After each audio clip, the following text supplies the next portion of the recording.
Hello ఏంటి? Sir, నేను sir real estate office నుంచి సుబ్రహ్మణ్యం. అవునయ్యా, తెలుసు. సార్, అదే మొన్న లాస్ట్ మంత్ సైట్ సీయింగ్కి వచ్చారు కదా వస్తే సార్. ఆల్మోస్ట్ అన్ని ప్లాట్స్ సేల్ అయిపోయాయి సార్. జస్ట్ ఒక 3-4 ఉన్నాయి. ఉంటే నన్నేం చేయమంటావు? అలా కాదు సార్. ఏంటయ్యా నేను పొద్దున్నే చెప్పేది నేనసా? ఏంటంటే sir sir please sir please ఎందుకయ్యా ఇలా సార్ జస్ట్ ఒక దొబ్బుతున్నారు? 9 ప్లాట్లే ఉన్నాయి. ఒక్కటైనా కొనుక్కోండి సార్ ప్లీజ్ సార్. నాకు ఇంట్రెస్ట్ లేదయ్యా. ఆ, అది కాదు సార్. అసలు విషయం ఏంటంటే ఆ ఏంటి? సైట్లో డెవలప్మెంట్ చాలా బాగుంది సార్. 1 ఇయర్‌లో మీ ఇన్వెస్ట్మెంట్ డబుల్ అయిపోతుంది సార్. ప్లీజ్ సార్ ఒక్క ప్లాట్. ఇన్వెస్ట్మెంట్ గురించి నువ్వు నాకు చెప్తున్నావా? ప్రతిరోజు పొద్దున్నే ఫోన్ చేసేసి ఆ. దుబ్బుతున్నారు కదయ్యా. సిగ్గుండాలయ్యా సార్, కొంచెమైనా. విషయం ఎన్నిసార్లు సార్ చెప్పాలి మీకు? ప్లీజ్ సార్ ఒక్క ప్లాట్ కొనుక్కోండి సార్ ప్లీజ్ సార్. ఇంకొక్కసారి ఫోన్ చేసావో పోలీస్ సార్ సార్ కంప్లైంట్ ఇచ్చేస్తా. సార్ అది కాదు sir. Sir please sir please sir ఒక్క ప్లాట్ కొనుక్కోండి sir. Sir please sir. Sir అలా కాదు సార్. మీకోసమే సార్. మీ పిల్లలకి మంచి ఫ్యూచర్ ఉంటుంది సార్. Please sir. నా పిల్లల ఫ్యూచర్ గురించి ఆలోచించడానికి సార్ నువ్వెవరివిరా? సార్ అలా అనకండి సార్. ఒక్క ప్లాట్ కొనుక్కోండి సార్ ప్లీజ్ సార్. మీకెంత చెప్పినా వేస్టే. సార్ నేను ఎవర్రాబాయ్ నువ్వు? ఫోన్ పెట్టు. రాజేష్ గారు, నేనే సార్ రియల్ ఎస్టేట్ ఆఫీస్ నుంచి. సార్ ల్యాండ్ కొనాలంటే సార్. పైసలు ఉండాలమ్మా. ఫోన్ అది పెట్టు. కాదు సార్. సార్ శంకర్ గారు, నా దగ్గర సార్. డబ్బులు లేవు. నాకు అలా ల్యాండ్ కాదు సార్. వద్దు. ఒక్క ఫ్లాట్ వద్దయ్యా. సార్. నేను రియల్ ఎస్టేట్ ఆఫీస్ నుంచి సుబ్రహ్మణ్యాన్ని. ఏంది? సార్ అది సార్ ఏందిరా స్వామి నీ గోల? సార్ ఒక్క నాకు వద్దురా స్వామి. అలా కాదు సార్. చాలా మంచి సైట్ సార్. ఒక్క మంచిదో చెడ్డదో నాకు తలనొప్పి తెప్పి బాకు నువ్వు. అది కాదు సార్. నేను చెప్పేది వినండి సార్. సార్ నేను వేరే పనిలో ఉండరా స్వామి. సార్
బుజ్జి వచ్చేస్తున్నా బుజ్జి. 5 మినిట్స్లో అక్కడ ఉంటా అంతే. వచ్చేస్తున్నా.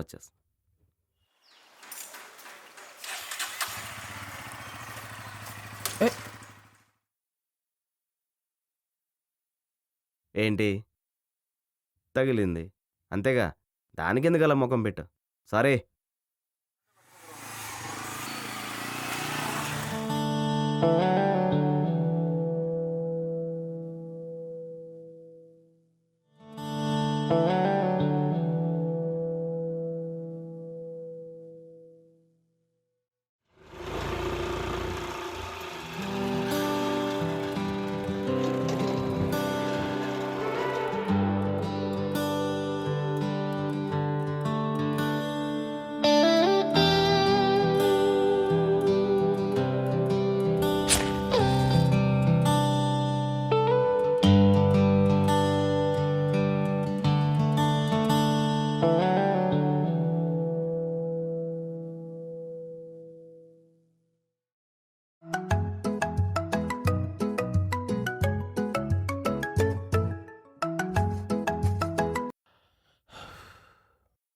హలో.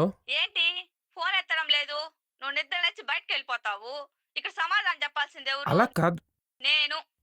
నీలాగా నేను అంటే ఈ తప్పించుకోలేను. విషయాలన్నీ నాకు తెలియదు అనుకుంటున్నావా? తెలిస్తే సరిపోదు. ఇంటి రెంటు, కిరాణా, స్కూల్ ఫీజులు వీళ్ళందరికి సమాధానం ఎవరు చెప్తారు? తీర్చాలి, అప్పులు అలా తీర్చాలి. కాదు. నీలాగా ఒక చోటనిచ్చి చేశారు చూడు, అందుకు మా వాళ్ళని అనుకోవాలి. అంటే ఈ విషయాల గురించి నేనేమీ ఆలోచించలేదు అనుకుంటున్నావా? కొంచెమైనా బాధ్యత ఉందా నీకు? నాకు తెలుసు. అసలు ప్రతి నెల ఎంత కట్టాలో తెలుసా నీకు? నీకేం తెలుసు? పెళ్ళానికి ఏం కావాలో తెలుసా? ఎప్పుడైనా ఆలోచన చేసావా? నన్ను అర్థం చేసుకున్నావా? నా గురించి అసలు ఆలోచన నేను చెప్పేది చేసావా? నువ్వు విన్. నువ్వు నాకేం చెప్పొద్దు. ఇంటి రెంట్ నువ్వే కట్టుకో, పిల్లల ఫీజు కట్టుకో, ఇంట్లోకి కావాల్సిన సరుకులన్నీ తెచ్చిపెట్టు. నా వల్ల కాదు నిన్ను భరించడం. నేను కాబట్టి ఇంకా ఉన్నా. ఇంకొకతైతే ఎప్పుడో నువ్వు నీ వెళ్ళిపోయేది. సైడే ఆలోచిస్తున్నావు. ఒకసారి నేను చెప్పా.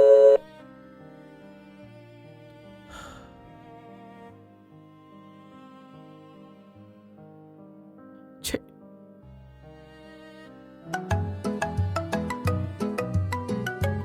హలో, చెప్పండి అన్నా. ఏవా నా డబ్బులేవా ఇంకా? అన్నా అది కొంచెం పోనీలేని నీ బాధ అర్థం చేసుకుని నా దగ్గర లేకపోతే వేరే అన్నా. వాళ్ళని అడిగి మరి డబ్బులు ఇప్పించా. అది కరెక్టే అన్నా, కానీ 2 నెలల నుంచి శాలరీ. ఎన్నిసార్లు ఈ మాట చెప్తావయ్యా? చెప్పడానికి నీకు సిగ్గులేదు.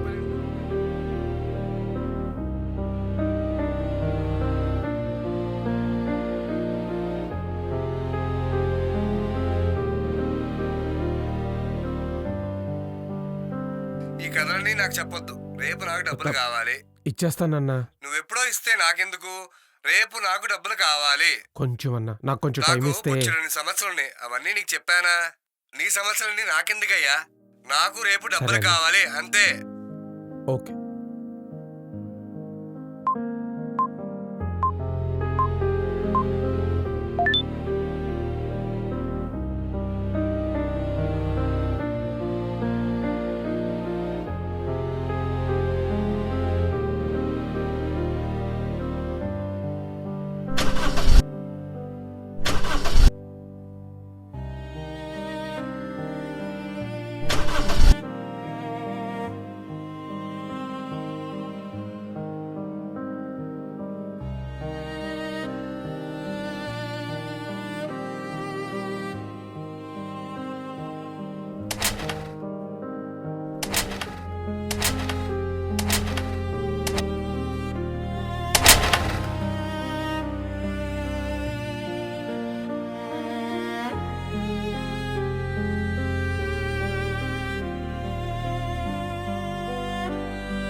డాడీ నా షూ తెగిపోయాయి డాడీ. ఎప్పటి నుంచో కొనిస్తానని చెప్తున్నావు. నేను అలాగే స్కూల్కి వెళ్తున్నాను. స్కూల్లో నన్ను చూసి నవ్వుతున్నారు డాడీ.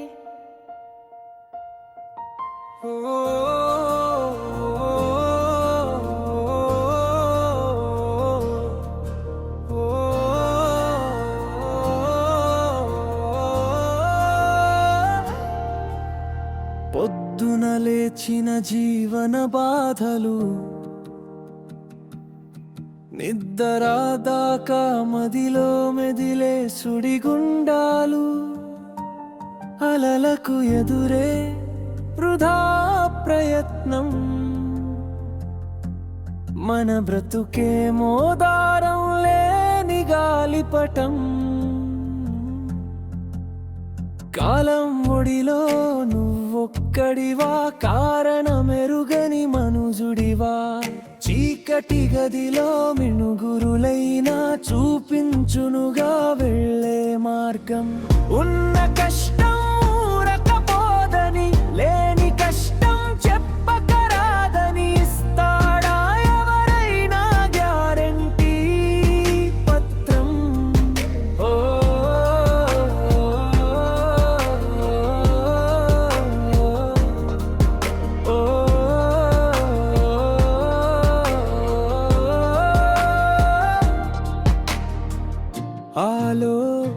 ఆలోచనలాలజడి ముంచక, ఆవేశాల తీరు మారక, సుడిలో ప్రాణం బయటపడేలా, అలసిన మనసు పులకించేలా, ఇప్పటి కష్టం ఇక రాకుండా చెయ్యి ప్రయత్నం, దక్కకపోతే ఇంకో ప్రయత్నం. మారిపోదా జీవన చిత్రం, మన జీవన చిత్రం. నువ్వు నిద్రలేసి బయటకు వెళ్ళిపోతావు. ఇక్కడ సమాధానం చెప్పాల్సింది ఎవరు? నేను. ఎన్నిసార్లు ఈ మాట చెప్తావయ్యా? చెప్పడానికి నీకు సిగ్గులే. డాడీ నా షూ తెగిపోయాయి డాడీ. కొంచెమైనా బాధ్యత ఉందా నీకు? నీకు డబ్బులు ఇప్పించి నేను మాటలు పడాలా? ఎప్పటి నుంచో కొనిస్తానని చెప్తున్నావు. నీకేం తెలుసు? పిల్లానికి ఏం కావాలో తెలుసా? ఎప్పుడైనా ఆలోచన చేసావా? నన్ను అర్థం చేసుకున్నావా? ఒక ప్లాట్ కొనుక్కోండి సార్. నువ్వు ఫోన్ కట్ చేయలేదనుకో నీ ఆఫీస్కి వచ్చి మరీ కొడతా. నీలాగా ఒక చోటనిచ్చి చేశారు చూడు, అందుకు మా వాళ్ళని అనుకోవాలి.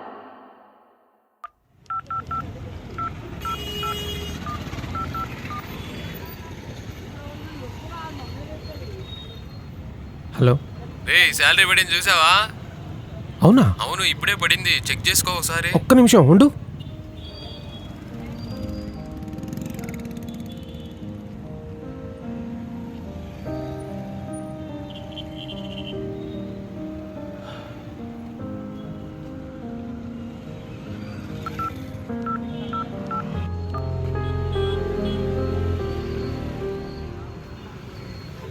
సార్ ఏంటి అదే శాలరీ 20,000 పడింది. అడ్వాన్స్ తీసుకున్నావు కదా, అది కట్ చేసి మిగతా చేసాం. అంటే నేను అడ్వాన్స్ తీసుకున్నాను. మరి ఇంకేంటి? కాదు సార్, ఆ అడ్వాన్స్ 5,000 ఎవ్రీ మంత్ కట్ చేస్తానని చెప్పారు కదా. చూడు, 3 నెలల నుంచి ఒక ప్లాట్ కూడా అమ్మలేదు నువ్వు. నీకు ఈ శాలరీ ఇవ్వడమే ఎక్కువ. జాబ్లో నుంచి తీసేయలేదు, సంతోషించు. దీని గురించి అయితే ఇంకొకసారి కాల్ చేయొద్దు. Okay sir. పెట్టే ఫోను. Thank you.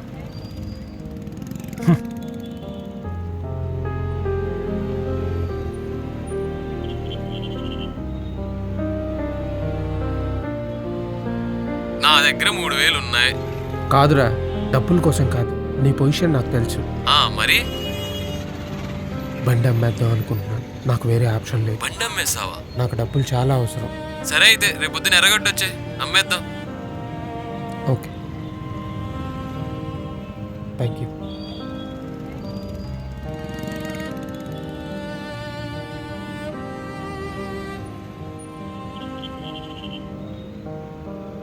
నేను లేట్ చేసి నిన్ను పరిగెత్తించాను.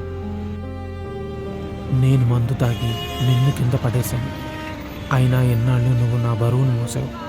ఇప్పుడు నా బాధ్యత కోసం నేను నిన్నే అమ్మేస్తున్నాను. ఈ రోజుతో నీకు నాకు రుణం తీరిపోతుంది.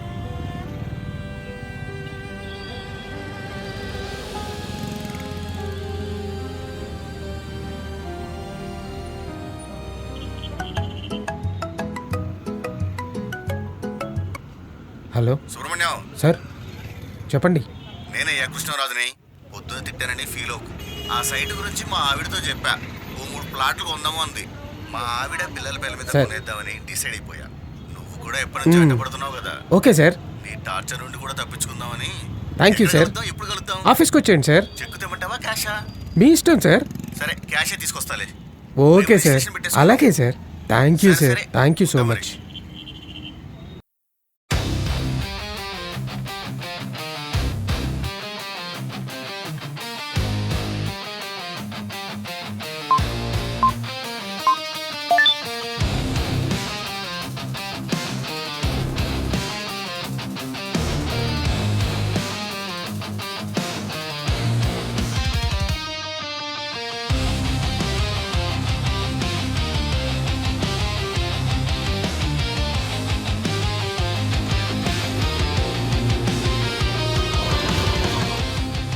హలో, ఇంటికి వస్తున్నాను.